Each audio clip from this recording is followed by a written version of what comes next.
Peace TV English, the solution for humanity.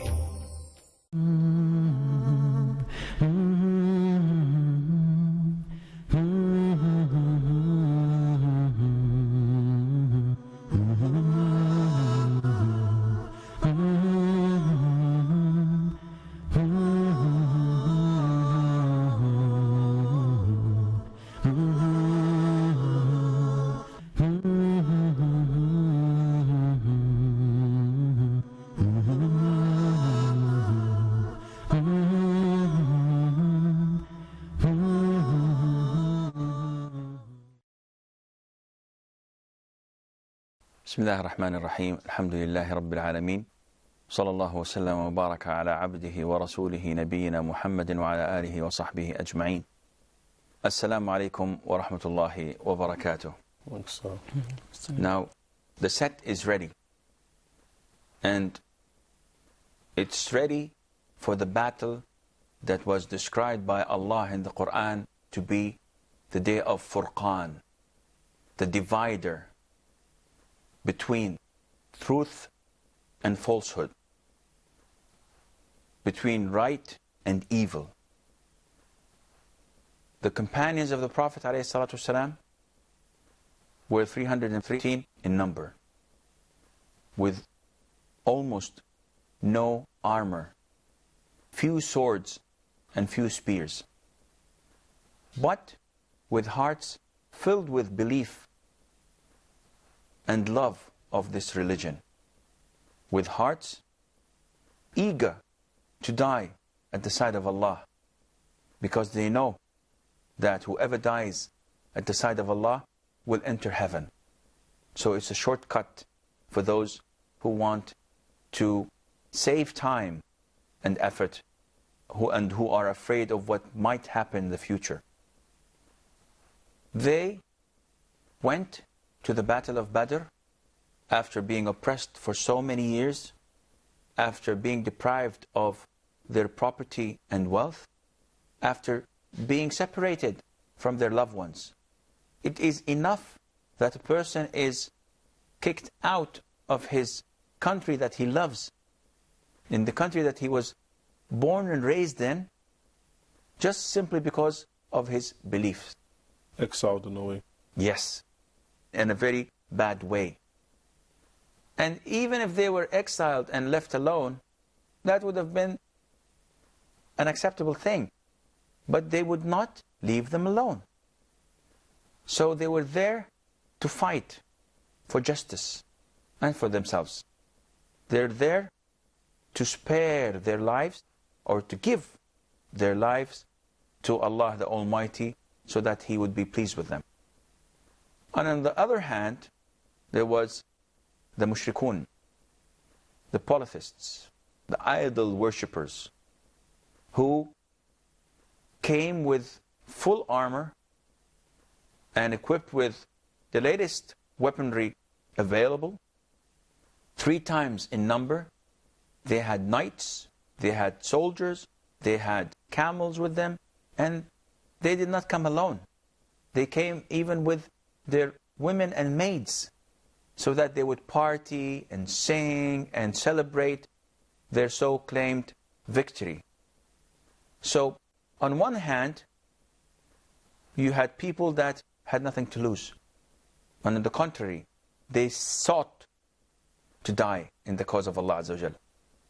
And on the other hand, you had arrogant people overwhelmed by their power and might, and they thought that they are by all means going to be the prevailing force. And the Prophet ﷺ prepared his soldiers for the worst. But we did not have any worse. It is either victory or paradise. And they all wanted paradise. So they were not afraid of dying. And they felt that if they were spared and not killed at the side of Allah, that they were on the losing end. While the polytheists, the army of the Quraysh, had no intention of dying. They just wanted to score a point and go back to their country victorious. The set was ready, and the Prophet ﷺ guarded the army at night, the night of the battle. And he told them, go to sleep, I'm the one who's guarding you. And he did not go to sleep. He spent the night supplicating, praying to Allah. And he was sincere in his prayer throughout the whole night, supplicating and saying, oh Allah, if this group of Muslims die and they were defeated, you will not be worshipped on this earth, because no one is worshipping you except us. And Abu Bakr was next to him, saying to him, O Prophet of Allah, take it easy, Allah Azza wa Jal will grant you victory. Some scholars say, this is strange. Abu Bakr is comforting the Prophet ﷺ and telling him, take it easy, as if the Prophet was not sure. They said, no. The Prophet was on the side of the fear, while Abu Bakr was on the side of hope. And without fear and hope, you cannot be a Muslim. Yes. So you have to have, it's like a bird with two wings. If you fear Allah Azza wa Jal without hoping, the bird will go sideways. And if you hope the paradise and the forgiveness of Allah without fearing Allah, the bird again will fall sideways, because you will fall into sin depending on hope. And you will fall into despair because you are not hoping that Allah Azza wa Jal will forgive your sins. So it was sort of a balance. The Prophet ﷺ knew for sure that he was victorious. But he wanted to supplicate to Allah Azza wa Jal as form of worship and as form of enforcing this trust in Allah, in him. So can we take a lesson from that we need to pray to Allah and we need to supplicate to Allah, especially because we see the Prophet himself, which Sallallahu Alaihi Wasallam, which Allah is supporting him directly and telling him what to do and promised him the victory, he still needs to supplicate and pray night prayer and keep asking Allah. So can we take a lesson from that we need to supplicate Allah in order for us to get success in our life? Without any doubt, Muslims supplicate through all their day and night. Our whole life is full of supplication. We don't pray to Allah Azza wa Jal once a week, or only when we take our food and make our thanks to our Lord. We pray to Allah Azza wa Jal in every single detail of our lives. Before we go out, there's a certain supplication. When we enter our houses, also. When we go to the masjid, go out of the mosque. When we eat, when we finish eating, when we drink, when we wear clothes, when we go to answer the call of nature, when we come out of the toilet, when we ride a camel or a car or an airplane, when we have intimate relationship with our spouses, and goes on and on and on. Every single thing, there's a supplication, which means that a Muslim is 24 hours, 7 days a week, connected with his Lord throughout the day. And that is why we have trust and dependence on Allah alone. And this is manifested in the behavior of the Prophet ﷺ. He spent his night praying and asking Allah. And on the contrary, Abu Jahl, the head of the polytheists, the head of the enemy, was also supplicating to Allah. How? He was saying, "O Allah, whomever among us was disconnecting the kinship," because he claims that the Prophet ﷺ, by calling people to Islam, he made sons go away from their fathers because they accepted Islam. He made wives go away from their husbands and brothers going away from their brothers.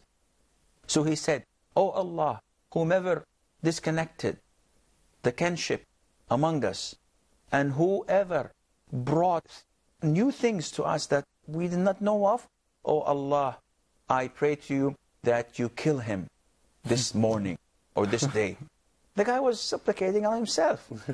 And see the arrogance in him.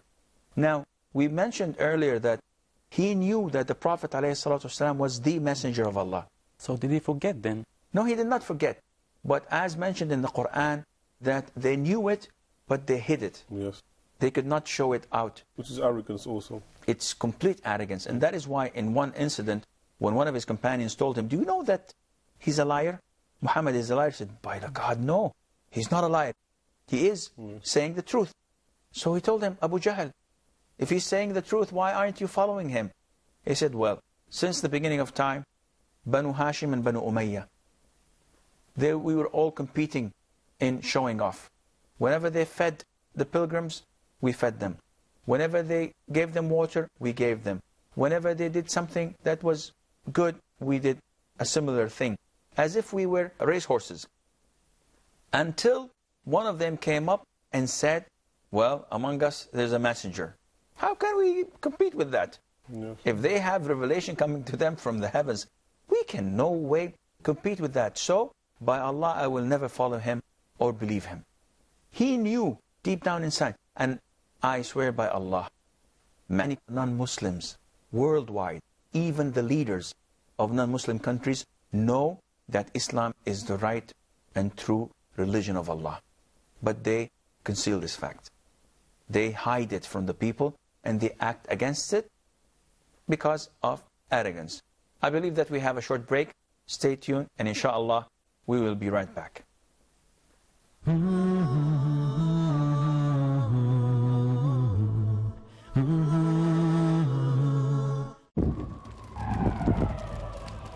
Dialogue. Discussion. Debate. Rebuttal. Conclusion. Eliminate misconceptions about religion. Get enlightened.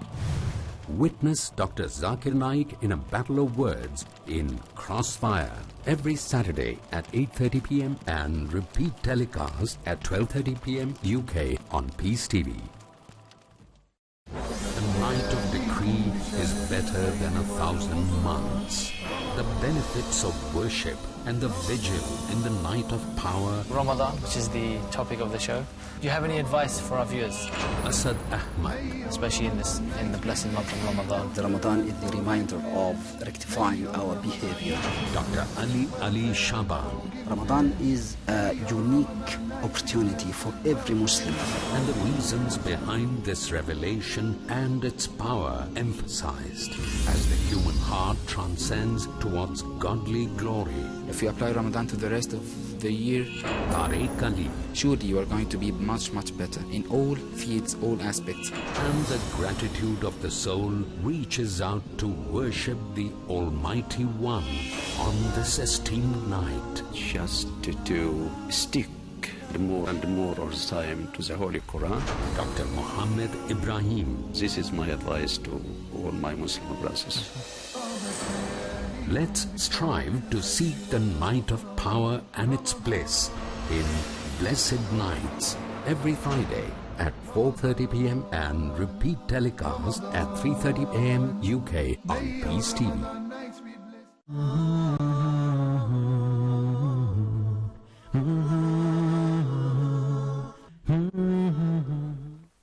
Assalamu alaikum wa rahmatullah and welcome back.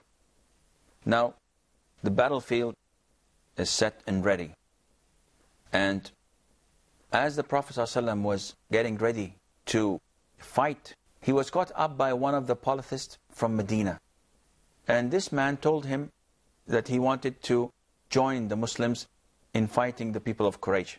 So the Prophet ﷺ told him that you're not a Muslim and we do not seek the aid of non-Muslims.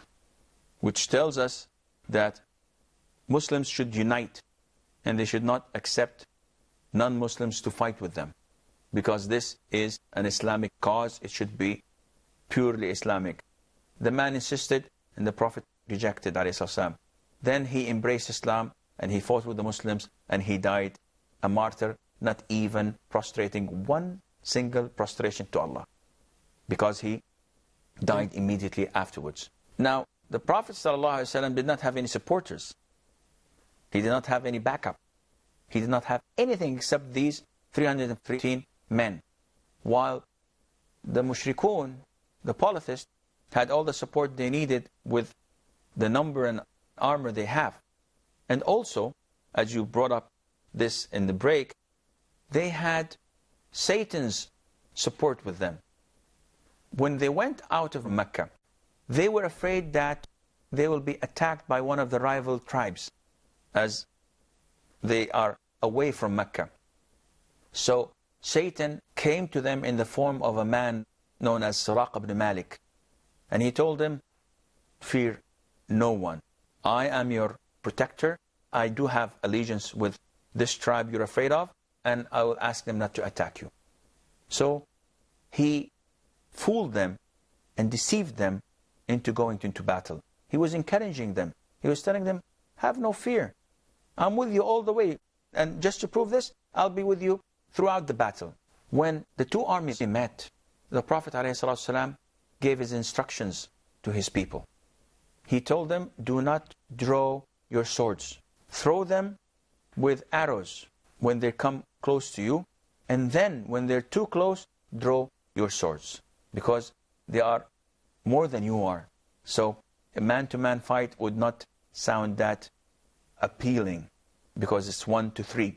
And the Prophet ﷺ, instead of waging normal war, he brought up the idea of standing in one line, so that they would get the support from the back, and whenever there is a hole here or there, it would be filled from the back, instead of just going on and off, front and back, as in guerrilla wars. So he made a full line, and he was, ﷺ, himself fixing the line himself. Whoever was in front, he would tell him, go back, and whoever was on the back, he would tell him, come up front. Until he came to one of the companions whose name was Sawad ibn Ghuzayya. The Prophet had a stick in his hand. So Sawad was a little bit in front, so the Prophet ﷺ pushed him a little bit in his belly, in his stomach, with that stick, saying, go back, Sawad. And this companion of Allah cried out, oh Allah, you hurt me. It hurts. And you say that you come with justice and fairness, and you did me wrong, and I would like to take my right. It's very weird, very strange. So the companion of the Prophet is asking to get his right. You push me with a stick in my stomach and hurt me, I should do the same to you.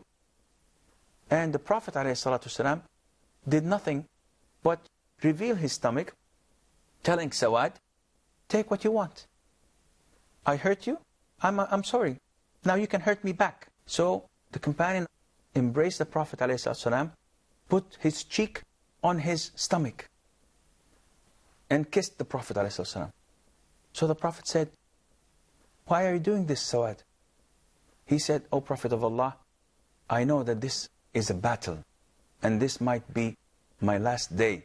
So I wanted the last thing to touch my skin is your skin. Look at this amount of love to the Prophet ﷺ. He knows he's dying, but he wanted to embrace the Prophet ﷺ skin to skin. So that would be the last thing he touches from this world. So the Prophet ﷺ prayed for him and asked Allah Azza wa Jal to have mercy for him. One of the mushriks, and his name was Al-Aswad ibn Abd al-Aswad, he said, and the fight did not start yet, he said, I am going to drink from that well they have. Either I drink from it, or I tear some part of it so that we get some water, or I die. And he charged into the Muslims' army. And the first one to meet him was Hamza ibn Abd al-Muttalib, one of the lions of Allah. And with one chop, he chopped off his leg. And the guy started crawling to the well to drink out of it, and Hamza finished him off. Once they saw this, the polytheist had no way except to engage in battle. So 3 of their leaders came out in a duel.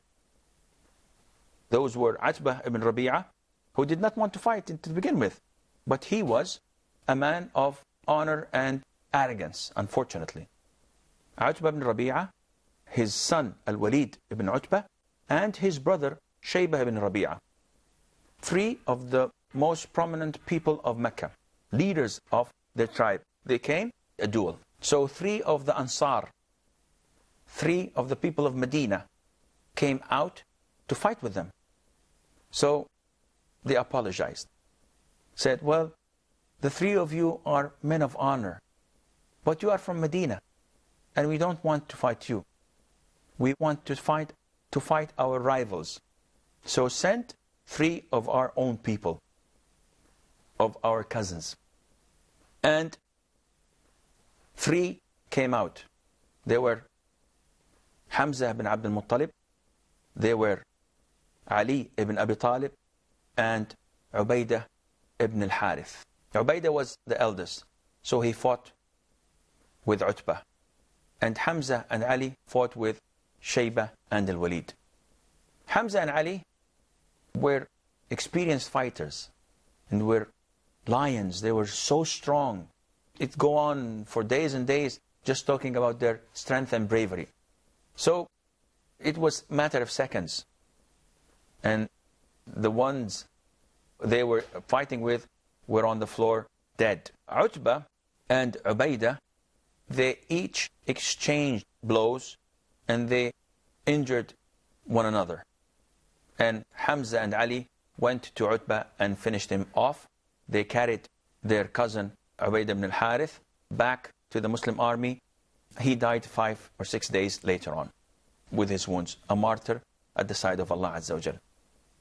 It was a very strong blow to the polytheist army. 3 of their prominent leaders died in a matter of seconds, so they charged and they started their attack. And both armies were engaged. And then miracles started to happen. The Prophet ﷺ encouraged them and said to the Muslims, whoever meets them face to face, does not give them their back, and he is patient, seeking the reward of Allah, if he dies, there is no reward for him except Jannah. And he encouraged his people, saying, "O people, come on and hurry to a Jannah, a paradise. The width of it is as big as the heavens and the earth." So one of the companions, Umayr ibn al-Hammam, may Allah be pleased with him, he said, "Whoa, the width is only the skies, the heavens, and the earth? What about the length?" And he was carrying a number of dates so to eat and get stronger with. And he said, "By Allah, if I wait until I eat these dates, it's a long life." And he threw the dates and he charged to the army and fought them until he died. And of course he is in paradise, as we all know. There are so many stories to be told. Ukash ibn Mihsan, may Allah be pleased with him, one of the companions of the Prophet ﷺ, one of the strong fighters. Whenever he fought with a sword, it breaking, because he used to hit people. And when you hear the stories, it's not like our arms or biceps. They would hit a man on the head and split him into 2. Now this is extremely difficult and hard, to split a man into 2. You may chop off his head, chop off his hand, but to split him into 2, this means that the sword is one hell of a sword, and the arm itself is very strong. It is extremely strong. That is why Az-Zubair ibn al-Awwam, may Allah be pleased with him, whenever someone saw him in battle and said, "MashaAllah, your sword is very strong," he would be angry. It's not the sword, it's the arm carrying it. So don't flatter the sword, flatter the arm itself. And then Ukash ibn Mihsan was out of swords. So the Prophet ﷺ held, in some narrations, he held a branch of a tree. And others, he held a real sword. And he said, "Who takes this with its right and pays for it?" So everybody stood back. And Ukash said, "I do, Prophet of Allah." And he took the sword. And after he took the sword, he said, "What is the right of the sword?" He told him that you fight in the sight of Allah until it breaks or you die. And he took it and he went on. He was known to be the man of the red bandage, Ukash ibn Mihsan. And he only wore this bandage, red bandage, in war, where he used to walk left and right, showing off, flexing his muscles. And the Prophet saw him and said that this is a way of walking that Allah does not approve of, except in battlefields. So this throws the fear and terror in the hearts of the people. I'm afraid that this is all the time we have for today's program. So inshallah, until we meet next time, fi amanillah, wassalamu alaikum wa rahmatullahi wa barakatuh.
Soothing verses, awakening contents.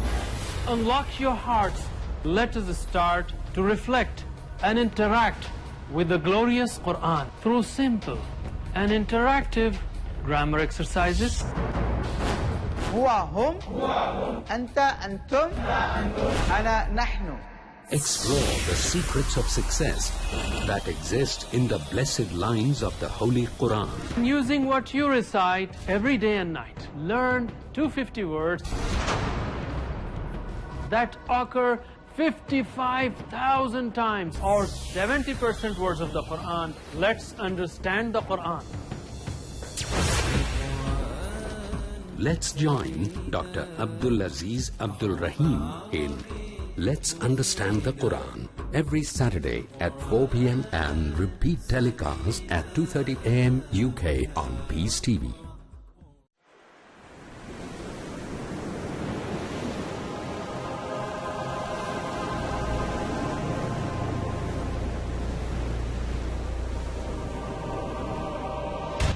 The more you hear about it, the more you desire to prepare for it. Life after death.